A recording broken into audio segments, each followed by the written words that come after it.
boa noite a todos os telespectadores. Essa noite começamos o programa Ciências Policiais em Foco.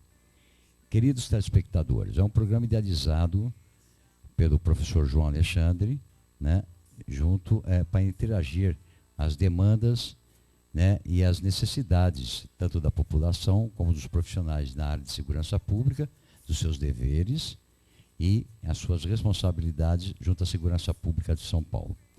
O programa é exibido pela TV Cinec, todas as sextas-feiras, das 18 às 19 horas.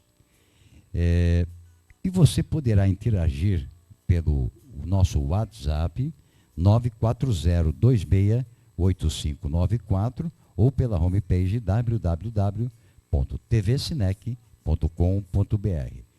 E nessa estreia desse programa, né, estamos recebendo aqui o idealizador, né, desse novo projeto, né, que é o professor João Alexandre, né? Boa noite aí, colega aí, Edu Nastrin. Nossa instituição chama-se Centro de Estudos em Segurança Pública e Direitos Humanos. Então é uma instituição que ela não é composta só por mim, né? Existe um grupo de professores, um grupo de especialistas que juntos nós, cada uma na sua área do conhecimento, tentam aportar um pouco mais de soluções, de pensamentos estratégicos para a melhoria, primeiro, da segurança pública brasileira e, segundo, da qualidade de vida e educacional dos profissionais de segurança pública, sejam eles policiais federais, estaduais ou até municipais também. Perfeito. Bom, o tema hoje de abertura desse programa, né, é educação policial e sociedade, né? É um tema bem sugestivo, naturalmente, para que todos os nossos internautas, né, poderão interagir junto aos endereços que eu passei no início do programa. Bom, professor, o que é o Centro de Estudos? Então, como eu estava lhe dizendo, então, o Centro de Estudos ela é uma instituição autônoma, composta por diversos especialistas. Nós temos professores doutores, professores mestres, professores especialistas, educadores policiais, das quais eu me incluo no rol de educadores policiais, e uma equipe administrativa que ela tem por função a construção de conteúdos educacionais, a formação e a fomentação de políticas públicas na área de segurança, mas com foco, Edu, que é uma coisa muito diferente, é um foco na prevenção. O nosso sistema de policiamento hoje, ele é focado exatamente em cima da repressão, ou o que nós chamamos cientificamente de policiamento de resposta. Perfeito. E nós precisamos inverter esta lógica. Nós precisamos olharmos para os fatores que geram crime e violência. E é aí que os especialistas do nosso centro de estudos, através da Escola Superior de Ciências Policiais, que nós mantemos lá dentro do centro, eles têm fomentado pesquisa, extensão, inclusive desenvolvendo agora a primeira pós-graduação em Ciências Policiais, Segurança e Ordem Pública. Os profissionais que, evidentemente, vão estar cuidando desse tema. Exatamente, para que esse, vamos chamar de executivo de polícia, sim. Que é aquele que está atrás das mesas, dando as diretrizes, fomentando os procedimentos, ele possa ter uma visão mais abrangente, né, e sistêmica do que é a educação policial, do que é o sistema de gestão policial e como esses dois fatores devem ser pensados e desenvolvidos para a melhoria da segurança na sociedade. Por isso que educação e sociedade são algo que são gêmeas siamesas. Sim, na verdade, quem sai ganhando é a sociedade, né, diretamente. A segurança pública hoje tem planejamento estratégico para acompanhar a demanda da sociedade? Olha, agora você foi fundo na ferida. Né? Foi, nós. Não, agora foi uma pergunta muito interessante. Eu também sofro isso, né, professor? Todos nós, né? Todos nós sofremos. Quem nos assiste, além de ser profissional de segurança pública, além de ser pessoas apaixonadas pelo tema, sabe de que basta sairmos do nosso portão para fora, que o assunto insegurança já é pauta do nosso dia a dia. Nós saímos de casa, não sabemos se voltamos, deixamos os filhos na escola, não sabemos se nossos filhos voltarão. Você para um carro no farol, não sabe se o seu patrimônio ainda estará de posse de você em alguns segundos. Então, o que eu vejo hoje, e eu vou sempre aqui, viu, Edu? Eu não acho nada. Nós não achamos, né? Lá no Centro de Estudos nós pesquisamos e constatamos que, de fato, não há planejamento nas questões de segurança pública por parte dos governos. E eu vou deixar mais claro aqui uma coisa que muita gente não gosta de falar. E uma das iniciativas desse programa foi nós desenvolvermos um espaço onde nós pudéssemos falar de maneira muito aberta e sem rabo preso. Sim, não, sim. sem rabo preso. Porque se você traz um camarada aqui, o camarada, veja bem, vai para lá, vai para cá. Então, nosso objetivo é o seguinte. Nós temos 27 governadores no estado, no Brasil. Nós temos 27 governadores, 5.570 prefeitos. Pergunta. Esses 27 estados, essas 5.570 prefeituras, possuem um plano de governo para a área de segurança pública?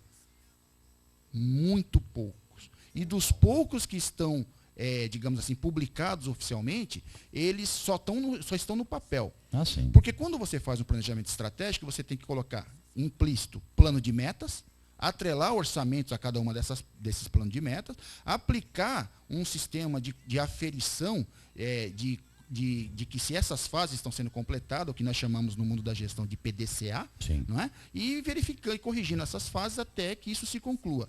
Então a polícia hoje, nós vamos tratar um pouco mais adiante aí, lógico, mas assim, o que eu posso dizer assim, hoje, se alguém é vítima da falta de gestão, de qualidade de gestão e de ausência de qualificação para tratar de temas de segurança pública, primeiro é a sociedade, sim, que é vítima de ausência desses planejamentos. E dois, as próprias polícias. As polícias sofrem na mão dos governadores, sofrem na mão de secretários, porque elas tentam fazer o melhor com o pouco que tem.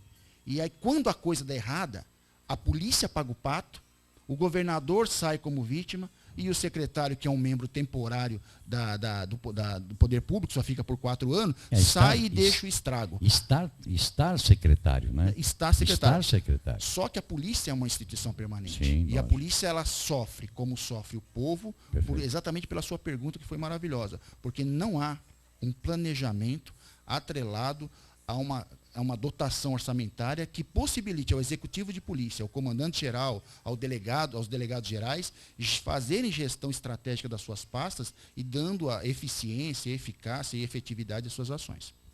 Então percebo que dentro dessa condição, né, que nós recebemos, né, evidentemente os policiais de hoje são eficientes? Acredito que não, né? Outra pergunta perigosa. Eu vou falar uma coisa para vocês. Pela deficiência do planejamento do governo, né? Aí que nós temos que pegar esse cadáver e cortar em pedaços, né? Porque a doença, ela é múltipla. Certo. Então vamos observar o seguinte: a polícia, ela é ineficiente? Sim, por falta de recurso, por falta de planejamento estatal, por falta de orçamentos. Mas ela é eficiente também numa outra ponta, mas não por conta exatamente do Estado, ou dos aportes que o Estado dão a ela, mas por conta de policiais idealistas, policiais que investem do próprio bolso. Eu vou falar mais, Edu. Se nós sairmos daqui hoje, nós formos a qualquer companhia de polícia militar, qualquer inspetoria de guarda municipal ou qualquer delegacia, nós vamos ver que existem. Eu vou pegar uma radiografia rápida. O capitão, comandante de companhia, ele não tem o efetivo que é o efetivo ideal para que ele faça o policiamento territorial de base. Ele não tem. Perfeito. Ou ele tem menos homens e mais viaturas, ou ele tem viatura e não tem homem. Ou ele também talvez não tenha nenhum dos dois, porque muitas viaturas estão baixadas, sucateadas, precisando de reposição de peça, e ele não tem isso. E como que isso roda? Em muitos dos aspectos.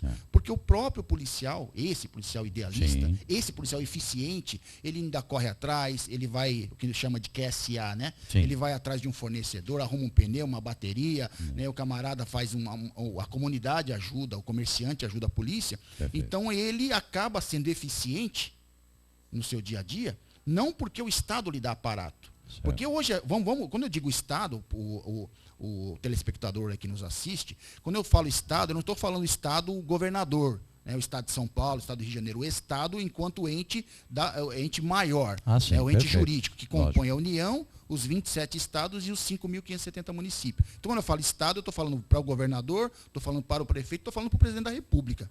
Entendeu? Correto. Então, a questão é, a polícia, ela não é ineficiente, ela torna-se ineficiente pelas limitações que ela tem, fruto da ingerência estatal e da falta de recursos. E o que sobra, Edu? O que sobra?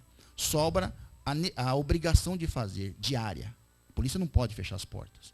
E nessa obrigação diária, ela ainda executa minimamente, com eficiência, por conta de alguns policiais eficientes.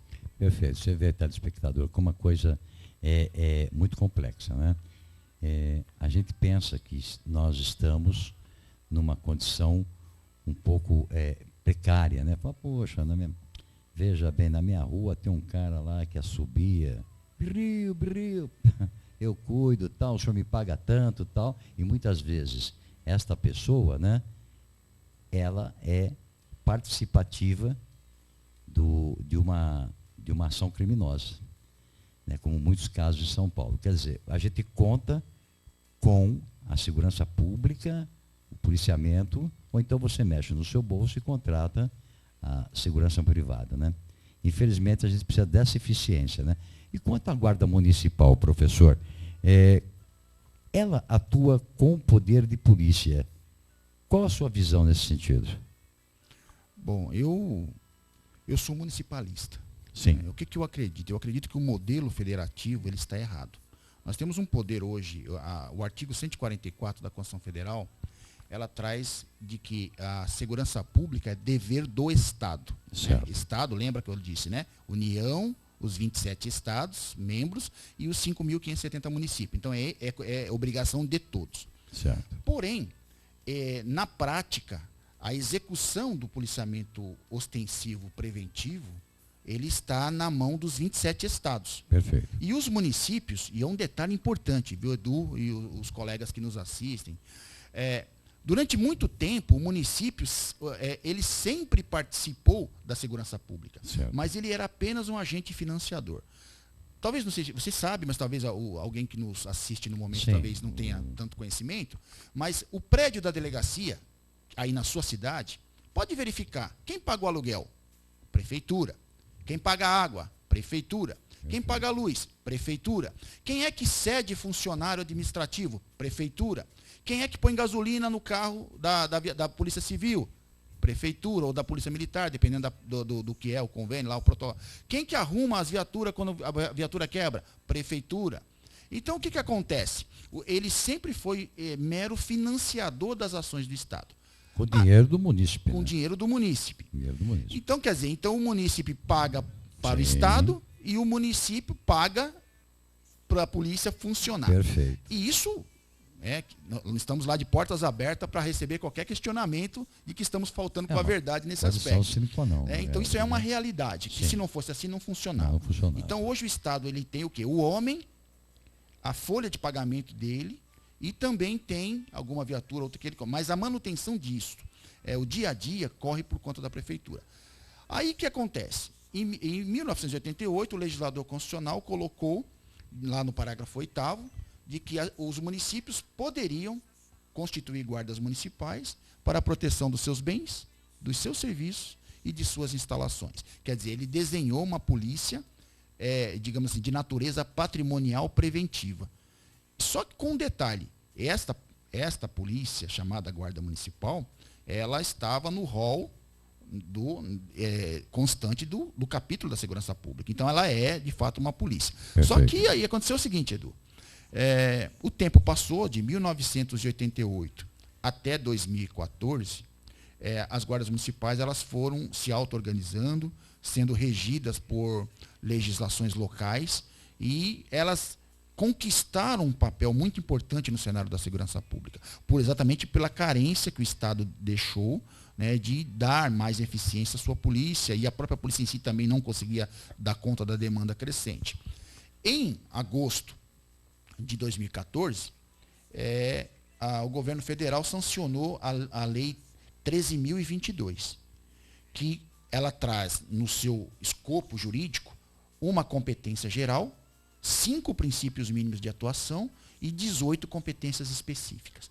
E nessas competências específicas, ela coloca a guarda como uma polícia de proteção da cidadania. Correto. E das liberdades públicas. Tem que E ser. atribuindo a ela policiamento escolar, a questão de trabalhar no policiamento de auxílio à criança e adolescente, e lá e outras coisas.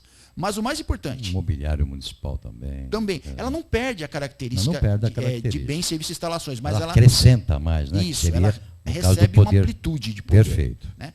E com um detalhe especial, no artigo 3º desta norma, especificamente no inciso 3, artigo 3º, inciso 3, lá coloca que a Guarda Municipal ela faz o patrulhamento preventivo. Certo. E no inciso 5, diz que ela ela está autorizada a utilizar a força. E quando a gente fala em utilizar a força, significa o quê? Que ela tem que ser armada, ela tem que ser equipada e ela está autorizada a fazer o policiamento público preventivo de natureza comunitária e atuando na repressão criminal imediata dos delitos. Então, em resumo, a Guarda Municipal pode abordar? Pode. Pode usar arma? Pode. A Guarda Municipal ela pode usar colete balístico, usar viaturas com highlight, com sirene? Pode. Então, a Guarda Municipal ela pode ser utilizada pelo prefeito para operar o seu plano municipal de segurança pública? Pode e deve. Porém, ela tem que ser estruturada, adequadamente treinada, controlada por 3 mecanismos que a própria lei federal traz, que é o controle interno feito por corregedorias, o controle externo feito pelas ouvidorias e o controle social feito por conselhos comunitários de segurança. Perfeito. Entendeu? Então, assim, a Guarda Municipal, na concepção do Centro de Estudos e da Escola Superior de Ciências Policiais, ela é uma polícia. E não se iludam. Esse reconhecimento já é feito pelo Ministério do Exército, esse reconhecimento é feito pelo Poder Judiciário através de diversos acórdãos, e mesmo sendo questionado pela própria órgão representativo das polícias militares, que entrou com uma ação direta de inconstitucionalidade em alguns artigos da Lei 13.022, que está para ser julgado agora no STF, é a DI 5156, a Guarda Municipal com certeza não irá perder isso, porque a sua história, que a Guarda Municipal nasce no Império, Sim. o seu balanço de excelentes atuações que ela tem no Brasil inteiro, e a sua capacidade de ser uma polícia moldável a cada cultura de cada cidade, ela, em breve, ela fará parte de uma mudança no sistema, onde o poder da segurança pública vai se concentrar na base e ao Estado caberá o enfrentamento qualificado dos grandes delitos. Perfeito. Professor, nós temos algumas perguntas aqui de alguns internautas, mas eu vou lhe fazer uma, né, para poder dar um destaque aqui, né, que seria pela lógica, ao meu modo de ver. A matemática ela é uma ciência exata, o senhor concorda, né, como todos os nossos internautas concordam. Bom, a conta é muito simples. Eu lhe faço a seguinte pergunta para que eu possa dar continuidade à minha pergunta. Em São Paulo, quantos policiais municipais nós temos? Quantos guardas civis metropolitanos nós temos hoje? Olha, é outra pergunta complexa. Por quê? Como você bem citou. Eu estou citando num complexo, numa cidade com mais de 12 milhões de habitantes. Então, em São Paulo, vamos pegar assim, São Paulo, que é a Guarda Civil Metropolitana, ela foi criada em 1986 pelo prefeito Dr. Jânio Quadros. Perfeito. Então, hoje, ela tem aproximadamente 6.000 a 6.300 integrantes. Acredito que deva estar, eu posso errar por pouca coisa.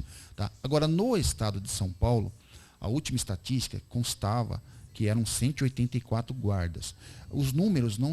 Por que não existem esses números oficiais, Edu? Porque não tem controle estatístico. Então, as guardas municipais, elas são uma realidade local. Mas quando você precisa acessar um dado nacional, a própria Senasp, que é a Secretaria Nacional de Segurança Pública, ela ainda não estabeleceu um controle estatístico sobre as guardas. Então, só para você ter uma ideia, alguns no Brasil falam, olha, existe 130 mil guardas no Brasil. Aí você acessa outro dado, é 100 mil. Aí eu falo, não, nós já somos mais de 300 mil. Quantas guardas tem no Brasil, instituições guardas? 1.500, 1.300, 1.000. Aí você fala, nós como pesquisadores, né, vamos buscar o dado oficial. IBGE tem um dado que difere do Fórum Brasileiro de Segurança Pública, Pois que não. difere da... Aí você vai para o governo federal. Vamos Sim. para o Ministério da Justiça Vambora. e perguntar lá, Ministério da Justiça, Secretaria Nacional de Segurança Pública, no site dela, quantos guardas tem no Brasil? Então veja o querido amigo jornalista que conhece aí as agruras do nosso povo, né, e você que nos assiste. Como é que nós podemos planejar, acreditar, estabelecer relação num sistema de segurança pública totalmente desorganizado? E não é a guarda que é desorganizada. Não. Ela está fazendo o papel dela na cidade. Sim. O problema é, como é que nós vamos criar cooperação entre os órgãos? Como é que nós vamos estabelecer o link da Polícia Municipal com a estadual, com a federal, unificar banco de dados, se as qualificações são diferentes, se as estatísticas são diferentes, e se o próprio governo, que tem por função controlar e dar a diretriz maior, não põe a mão sobre esse problema, trazendo, digamos assim, a transparência desse quantitativo. Então, nós estamos assim hoje, por exemplo, nós podemos estar conversando aqui agora, Sim. e um prefeito está assinando um decreto, uma lei, criando uma guarda. E nós só vamos saber disso muito depois. E o governo federal só vai saber disso quando a guarda for pedir armamento, o convênio de armamento junto à federal, e aí que a federal vai saber se aquela guarda tem condição, não tem, enfim. Nós temos muito a caminhar. Tá certo. Vamos à pergunta dos internautas, né? Que é muito importante. Como fazer, isso é do Túlio Ribeiro, como fazer a conexão entre a polícia e os direitos humanos? Esses internautas estão judiando da gente. Especialistas em pessoal, segurança, deve vamos ser. maneirar mais aí nas perguntas, porque aí vocês estão judiando. Desde que eu me entendo por gente, e já faz um pouquinho de tempo, são 51 anos que eu me entendo por gente, Pois não. Meus parabéns. nós temos essa dificuldade. Quando lá, há uns 10 anos atrás, nosso grupo de educadores, professores se reuniram, nós queríamos escolher um nome para a nossa organização. E aí, dentre várias sugestões, nós estávamos lá no brainstorms lá e vinha a ideia para tudo quanto é lado, nós conseguimos, um lado do grupo tinha uma mão pesada sobre direitos humanos e uma outra só segurança pública. Aí houve só. Aí nós vamos fazer a junção segurança pública e direitos humanos? Não, você é louco, não vai dar liga porque os caras não se conversam. E aí eu falei, então tá aí o desafio. Então, o Centro de Estudos em Segurança Pública e Direitos Humanos, ele tenta construir a ponte, derrubar um muro e construir uma ponte. E eu vou falar por quê. A polícia de hoje, ela é uma polícia protetora dos direitos humanos? Eu vou dizer o seguinte, vamos dizer assim, entre totalmente protetora ou parcialmente protetora, vamos usar o termo parcial. Ela é parcialmente protetora.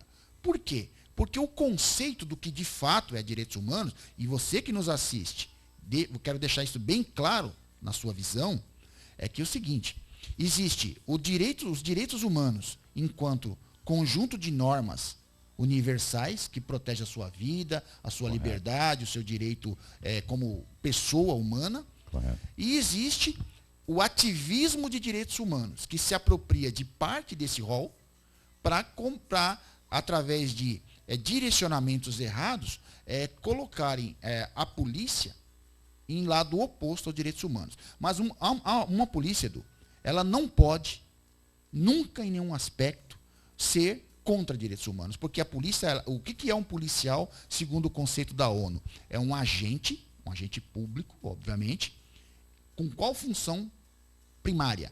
Encarregado de aplicação da lei. E que lei? Todas as leis, inclusive os direitos humanos. E é interessante também, vou pegar aqui o caso da Polícia Militar de São Paulo.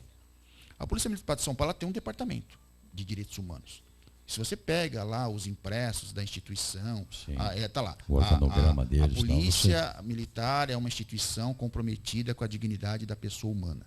Perfeito. Você pega a Lei 13.022 das guardas municipais, você vai ver lá que a Guarda Municipal ela é uma instituição comprometida com as garantias e liberdades públicas. Então, os direitos humanos, eles são o ingrediente essencial para que a polícia atue em sociedade, tenha os seus procedimentos operacionais elaborados e tenha como doutrina. E Agora, os movimentos sociais organizados ou desorganizados que se apropriam de parte dos direitos humanos, de um discurso errado de direitos humanos, para atacar o Estado ou atacar a polícia, são esses que têm que ser educados a entender. Porque não há a mínima possibilidade da polícia estar de um lado e qualquer movimento de direitos humanos estar de outro, acusando a polícia. Aí tem uma questão também. Há o policial enquanto servidor que erra? Há. Essa instituição tem os seus mecanismos de depuração e controle e até de exoneração ou demissão. Mas a instituição pública, polícia, todas elas são signatárias em seus procedimentos de total submissão e comando à normativa legal de direitos humanos. Ok, nós vamos dar um pequeno intervalo, professor, né? E para que a gente possa entrar alguns inserts e aí nós retornamos com outros temas. Obrigado.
Ok, retornamos com o programa, com a entrevista com o idealizador do programa, o professor João Alexandre. Então, como eu disse no início, no término para o break, nós temos algumas perguntas dos internautas aqui, que são perguntas pimentadas ao professor, né? Mas faz parte. Professor, quais os principais problemas hoje na sociedade e sua relação com a segurança pública? Bom, o problema social hoje, ele é múltiplo, né? Eu estava, inclusive, no sábado passado, na Uninove, conversando com alguns colegas aí da área de sociologia e antropologia, e em que a gente estava realmente tentando filtrar os principais problemas, né, que hoje existem na sociedade. Mas qual é o problema hoje maior que nós temos? A sociedade perdeu o rumo. Correto. A família se desestruturou. A igreja deixou de cumprir o seu papel. As instituições públicas não fazem aquilo para as quais nós pagamos os impostos. Os políticos que nós elegemos não nos representam e fazem tudo aquilo que nós odiamos e repelimos enquanto cidadão de bem. E esse caldo, somado ao interesse econômico, à globalização e a crueldade do capitalismo selvagem, eu não sou de esquerda, viu? Não, sim. Tá? A forma tem gerado o quê? Tem gerado uma massa de excluídos, de pessoas de bem, que olham para cima e não conseguem ver perspectiva. E quando você joga isso a um sistema, você soma tudo isso a um sistema alienador de educação, que não forma para a vida, e que transforma a pessoa em mera mão de obra de produção para uma sociedade que o escraviza e paga mal, nós temos aí todas as condições para que a sociedade não ande. Todas as nações do mundo que fizeram a sua virada, e você sabe disso, que você apresenta lá o seu programa na Rádio Trianon, qual que é o nome lá? Programa Metrópole em Foco. Metrópole em Foco, você está Rádio Trianon. Né, Rádio Trianon, né? É. Tá todo dia lá lidando com político, com subprefeito, com deputados. Você sabe o seguinte, que o conjunto da obra está feio, está ruim.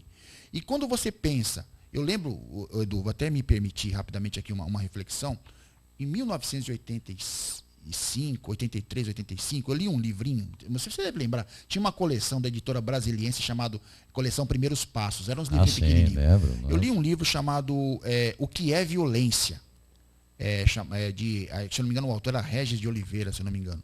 E nessa época, eu acho que o teu amigo lá, o jornalista Percival de Souza, Sim. ele entrevistou um menino numa favela que estava, tinha saído da FEBEM, a antiga FEBEM. Né? E aí ele foi à favela entrevistar essa criança, né? A criança tinha uns 9, 10 anos, né? E ele perguntou para o menino, por que você rouba? Por que você roubou? E aí o menino, lembra até hoje disso, e o menino apontou para um outdoor, onde tinha lá um carro bonito, uma mulher bonita, tal, né? Um apelo de consumo naquela propaganda, e ele falou, olha senhor, eu roubo porque eu tenho fome. Eu tenho fome na barriga e eu tenho fome na cabeça. Certo. Quer dizer, não justifica, mas explica de que para que a gente melhore a sociedade, nós temos que adotar um conjunto de ações sistêmicas. E eu vou dizer aqui, de todo o meu coração, se nós fizermos somente o óbvio, se as instituições que estão na sociedade fizerem o básico, se o pai educar o seu filho, se a professora der uma boa aula, se o governo investir no sistema educacional, e se a polícia fizer a parte dela, e se nós, como cidadão, colaborarmos para que a sociedade funcione, sendo mais ético, mais honesto, mais transparente, nós vamos reduzir os índices de criminalidade digamos assim, sensivelmente. Porque hoje, a gente olha para cima, qual é a mensagem que o Congresso Nacional nos dá? Pode roubar que vale a pena. Qual é a mensagem que o empresariado dá para quem nos assiste? Vamos fazer negócio com o poder público porque o dinheiro do povo é dinheiro que não tem dono. E aí aquele desempregado que olha para cima com o currículo embaixo do braço, com a carteira profissional, com a família passando fome, com o nome no SPC, no Serasa, sem dinheiro para pegar condução, sem dinheiro para um lanche, para procurar emprego, entendeu? Um menino com 12 anos, quando ele volta para o bairro dele, o que ele vê? Ele vê um traficante, na mesma idade dele, ganhando R$300 por dia na biqueira, para trabalhar 6 horinhas vendendo droga. Aguça, né? Aguça a criança a participar, né? Então, o que vai fazer com que aquele jovem diga não? São valores. Sim. Então, nós temos que ter educação para termos valores. E homens de valores produzem uma sociedade de valor. E aí nós começamos a reverter esse espiral aí dessa pergunta do nosso amigo internauta. Professor, a sociedade é culpada por esse problema social com a falta de segurança? O caso, por exemplo, típico aqui da Cracolândia. A sociedade tem parcela de culpa, no seu modo de ver?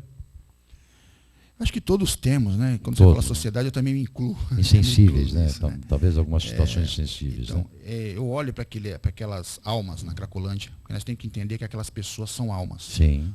Alguns brincam que é zumbi, o Walking Dead, mas são seres humanos. Perfeito. Que algum dia perderam o referencial do que era ser humano, de dignidade. Não é só caso de polícia. Né? Não era só. Mas foi bom você tocar nisso. Não está na pauta, mas você me permite. Não, não está na pauta. Não está na pauta, mas você me permita fazer uma observação.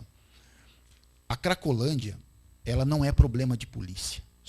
Ela é problema de falta de vergonha na cara dos governantes. Perfeito. Eu vi uma ação da GCM de São Paulo na Cracolândia. Agora é fácil um promotor de justiça que está sentado atrás da mesa, no ar-condicionado, um juiz que não sai do seu 18º andar, não anda nas ruas e nunca pôs o pé na Cracolândia, criticar a ação de um guarda municipal que está lá 12 horas, 24 horas por dia, naquele quadrilátero maldito, porque ali é uma área maldita, porque não tem nada de bom ali, entendeu? Sendo adoentado, sendo provocado, sendo massacrado pela opinião do terceiro setor, da imprensa, e dizer que está trabalhando errado, que está fazendo a coisa. A minha pergunta é, em 1985, Edu, eu lembro como se fosse hoje, nós ajudávamos uma organização do terceiro setor chamada GEAME, chama Jesus Ama os Menores, e que inclusive nasceu lá com o pastor do Pong, Holanda, lá na primeira igreja batista da Princesa Isabel, onde tem o cavalo lá do Duque de Caxias. E em 1985, 86, 87, 88, era meia dúzia de crianças que cheirava cola de sapateiro e benzina na flanela. E poderia se ter dado um basta ali. Passou-se quantos anos? 29 anos, quase 30 anos, veio a maconha, veio o crack, veio a LSD, e aquele povo foi se juntando ali e nunca ninguém tomou uma atitude. Agora o que me deixa possesso é quando eu vejo a guarda municipal trabalhando, a polícia trabalhando, fazendo a parte que lhe cabe. E é lógico que uma vertente ou outra sai do controle, porque só erra quem trabalha, porque quem não trabalha fica no gabinete criticando. Agora só erra quem trabalha. Então o camarada vai lá, faz a intervenção, faz o uso legítimo da força, faz as abordagens que tem que fazer na busca do traficante e tal. E, lógico, afeta o fluxo daquele território ali, né, porque o fluxo ele tem uma tensão, afetou, ele altera. Só que depois, né, o poder público ele chega lá também. Ele pode não chegar na quantidade que tem que chegar, na proporção adequada, com as ferramentas, mas ele tem um aparato mínimo. Tem lá um psicólogo, tem lá uma equipe médica, tem um agente de abordagem lá, um enfermeiro, tem a igreja que vai lá dar comida. Enfim, existe um aparelho, digamos assim, precário, mas ele existe. Mas aí tem determinados casos que você, no caso da Cracolândia, você precisa fazer uma internação compulsória. Porque pensa aqui, se é dever do Estado pegar uma criança que está na rua em condição de vulnerabilidade, como é que eu vou chegar para uma criança de 8 anos, 10 anos, 12 anos que está na droga, filhão, você quer entrar nessa perua e ir para um lugar que eu vou te salvar? Ele vai xingar você. Então tem que ser pego, tem que ser levado para uma equipe multidisciplinar, tem que ser tratado. Em conjunto com todo, como é? A saúde pública.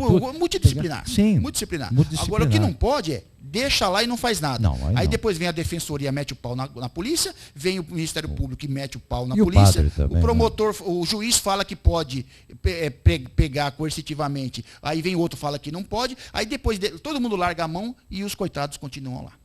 Tá certo. É complicado, né, professor? Aí fica... Bom, nós temos uma última pergunta aqui. Pega leve, hein? Não. É a última pergunta aqui, de fato, né? Deixa eu ver aqui. Bom, professor, nós temos aqui... Tá cheio de perguntas aí. Pega mais fácil. Mas porque nós temos pouco tempo, né? O nosso secundário já está acabando, né? Já está passando, já está acabando já. Bom, vamos lá. Eu acho que essa aqui é a última pergunta. A sociedade civil pode participar da segurança pública? Não, pode não, deve. Não, isso que o artigo 144 da Constituição Federal diz que segurança pública é dever do Estado, direito e responsabilidade de todos. Todos quem? Você, eu, a tiazinha lá da esquina, e inclusive o próprio morador de rua pode participar, todo mundo que tem a ver, ou é vítima do sistema, ou pode colaborar, tem que participar. E uma das coisas mais importantes, o canal mais importante que a sociedade deve participar é ligando para as ouvidorias, apontando o erro, trazendo elogios, apontando sugestões. São os conselhos municipais de segurança, os estaduais também, permitindo que o cidadão se expresse, traga a sua demanda e alimentando o planejamento estratégico do governo e da polícia. Então, a sociedade, se ela não participar, ela permite que, pela omissão, que outros participem por ela. E, às vezes, a opinião do poder público e a opinião, às vezes, do próprio agente público não vai ao encontro da demanda que só o cidadão tem lá na ponta e só ele sabe. Perfeito. Bom, professor, infelizmente o nosso tempo está no término aí, né? Deixamos a você, ouvinte, que o nosso WhatsApp é o 940268594 ou pela homepage www.tvcinec.com.br. só para detalhe o seguinte, semana que vem estaremos das 18 às 19 horas, com a presença de convidados de vários temas na área de segurança pública. Nosso muito obrigado. Sua última consideração. Ah, tem uma pergunta aqui, peraí. Ainda dá tempo, né, produção? Então tá bom. Bom, a pergunta é, se o STF julgar através da ADIM 5156, que realmente são inconstitucional, os amigos de lei, né? 13022/2014. O senhor vai entender, né? Porque eu não sou especialista em segurança, né? O que mudará nas ações das guardas? Deixa eu dar uma olhadinha. Pergunta, aqui. fica à vontade. Aqui. Se o STF julgar assim, que realmente são inconstitucionais, amigo. Bom, o que eu penso dizer é o seguinte. A pergunta é essa. A ação direta, nós não podemos dizer que desfecho terá a ação direta em constitucionalidade, porque isso é competência do ministro que está responsável por esse julgamento. Mas o escopo da sua motivação, ela não encontra assento jurídico que justifique que o Supremo Tribunal decida contra as guardas. Acho que, se eu não me engano, eu não estou com o texto aqui na íntegra, o objeto da FENEM contra as guardas municipais se baseou em duas possibilidades. A primeira, da guarda não trabalhar na questão da proteção ou escolta de dignitários, autoridades, alguma coisa assim, e dois, na questão do trânsito, né, dela atuar no policiamento de trânsito. A do trânsito já foi pacificado pelo próprio STF. E a questão da proteção de dignitários, né, não tem grande relevância. Por quê? Porque não existe a mínima possibilidade de vocês, eu vou colocar, você é uma autoridade e você vai ser recebida lá na cidade de, vou pegar lá, Campinas. O trânsito é municipal, a polícia é municipal, o aparato para te receber é feito pela prefeitura. Não tem como a Guarda Municipal não participar do processo da sua estada na cidade, da sua garantia e da sua saída. Então é coisa de menor importância. Mas você que nos assiste, você que nos acompanha lá na escola, que é nosso amigo, nosso aluno e até que nos ouve pela primeira vez, é bom vocês entrarem, acompanharem, porque existe uma mecânica institucional e até um lobby para dar reserva legal. Então, para finalizar aqui, e nós podemos tratar isso num outro programa, com um outro especialista. Inclusive até outros artigos aí. O canibalismo institucional, eu falo muito isso. A Polícia Federal faz o serviço dela, mas a Civil, o MP quer fazer o inquérito da Civil, a Civil ela não quer que a PM faça o termo circunstanciado, a PM não quer que a guarda entre na segurança pública. Por quê? Porque parece que é o meu quintal, o bandido é meu, o crime é meu. A Constituição é clara. A segurança pública é dever do Estado, de todas as polícias. E então, não há a mínima possibilidade de haver competição ou canibalismo entre as polícias. E na questão do STF, o colega que nos enviou a pergunta, no meu entendimento, e no entendimento dos nossos professores e de todo mundo que está aí, circulando, vocês aí que atuam também na militância, sabem que questão de mais dias, menos dias, a Guarda Municipal com certeza vai sair vitoriosa dessa ação. Mais uma pergunta aqui, né, do GCM Misael, de Tietê, São Paulo. Como fazer a diferença nos dias atuais em relação à segurança? Misael, essa pergunta sua é excelente. Vamos pensar o seguinte, vamos só dar uma maquiada, passar um batom aí nessa pergunta sua para ficar mais bonita. Qual é a polícia que a sociedade precisa? A sociedade precisa de uma polícia que ela atenda ao seu chamado, que tenha qualidade nesse atendimento, que seja uma polícia de proximidade, que tenha a sua fundamentação baseada nos direitos humanos, na mediação inteligente dos conflitos, na busca da paz social, que tenha esse viés comunitário de proximidade, de estar conectado, que participe ativamente dos conselhos municipais de segurança, dos conselhos de segurança, para que ela possa capilarizar o seu planejamento estratégico, seu planejamento de ação, seu plano tático, direcionar os seus recursos operacionais para solucionar aqueles problemas. Então, eu vejo de que a polícia ideal, o modelo ideal de prestação de serviço é aquele que está mais próximo do cliente.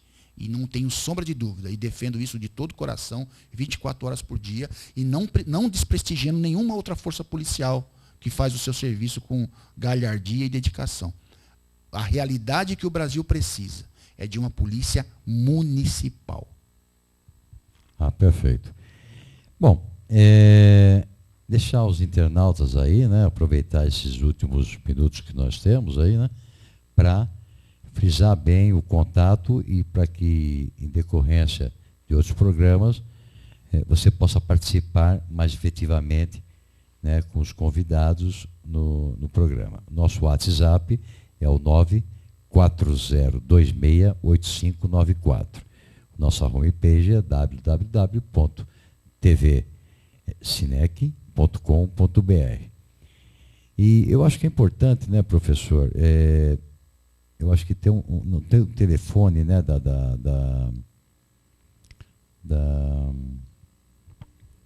da escola, né, que eu acho que as pessoas podem se interessar pelo curso, né, eu gostaria que o senhor pudesse passar, né? Okay. Acho que é importante também, porque tem curso de especialização, né? Não, perfeito. Nós temos aqui até esse banner aqui que foi trazido, né? Nós temos aqui, na nossa sede, um conjunto de palestras que será feita durante o ano. É um ciclo de altos estudos em segurança pública. Tivemos ontem a palestra com o inspetor Elvis de Jesus, uma palestra brilhante sobre educação policial. E teremos agora, dia 14 de junho, a palestra de Lei Maria da Penha e o papel preventivo das guardas municipais. Bom, ótimo. Feita por uma GCM lá de Jandira, a GCM Santana. Sim. Teremos também violência, criminalidade e segurança pública com o comandante Neves, lá de Itapecerica da Serra. Enfim, e um rol de atividades. Lógico, e também, eu não sei se nós trouxemos aí um cartaz. Não. Né? Nós temos agora uma pós-graduação que está sendo iniciada agora dia 15, sobre ciências policiais, segurança e ordem pública, que é exatamente para ampliar um pouco mais a visão do especialista nessa questão. E o nosso telefone lá é 011 São Paulo, né? 2772-6809. Perfeito. E o WhatsApp que você já falou aí para os nossos internautas. O WhatsApp, que é o 940268594. Bom, professor, suas considerações finais, né? Parabéns pela estada do programa aqui na Cinec, né? E eu espero que a gente, nos próximos programas, né, possam ter mais temas e abrangendo mais, inclusive com a própria sociedade civil participando, certo? Por favor, obrigado. Bom, eu quem agradeço aí. Esse programa, ele é um programa dirigido a você que nos ouve aí aqui no Brasil, nos países de língua portuguesa ou no mundo inteiro. E no que nós queremos é dar a nossa contribuição. É um espaço aberto, você pode nos enviar suas perguntas, temas, sugestões de pauta, passará por esses bancos aqui diversos especialistas, pessoas com notório saber e pessoas simples que podem nos ensinar muito, porque a relação de ensino-aprendizado, ela não está presa a diplomas, ela está presa a conhecimentos que nós podemos ter na convivência um com o outro. E baseado nisso, eu quero que vocês nos acompanhem toda sexta-feira, das 18 às 19 horas, aqui na TV Cinec. Baixem o aplicativo da TV Cinec aí no seu celular, para você possa assistir de maneira mais confortável. E também nos envie pelo WhatsApp ou por e-mail a sua dúvida e sugestão de pauta. Esse programa é um programa que ele é patrocinado pelo Centro de Estudos em Segurança Pública e Direitos Humanos. Tem o apoio institucional da AGES, que é a Associação de Guardas e Servidores do Estado de São Paulo, que é uma associação que tem se dedicado muito à questão da defesa institucional dos servidores de segurança pública. O presidente Gênesis. Um abraço ao Gênesis, Teixeira, a todos o pessoal da equipe lá. Foi promovido agora, é subinspetor. Imagina, agora estamos mais seguros. Estamos mais seguros com o Gênesis. Então. E a casa é de vocês. É lógico. Então sinta-se como se, a partir de hoje, nos 28 programas que nós teremos esse ano, e os demais de 2018, que você tem um programa que você tem voz, que você pode sugerir, que você pode falar, sem mentira, sem mascaramento e sem aqueles blá blá blá, né, de político que vem falar aquilo que a gente está cansado e não quer mais ouvir. Bom, um abraço a todos, muito obrigado pela participação e participe. Semana que vem voltaremos das 18 às 19 com o programa e, se Deus quiser, assim nos permitir. Muito obrigado.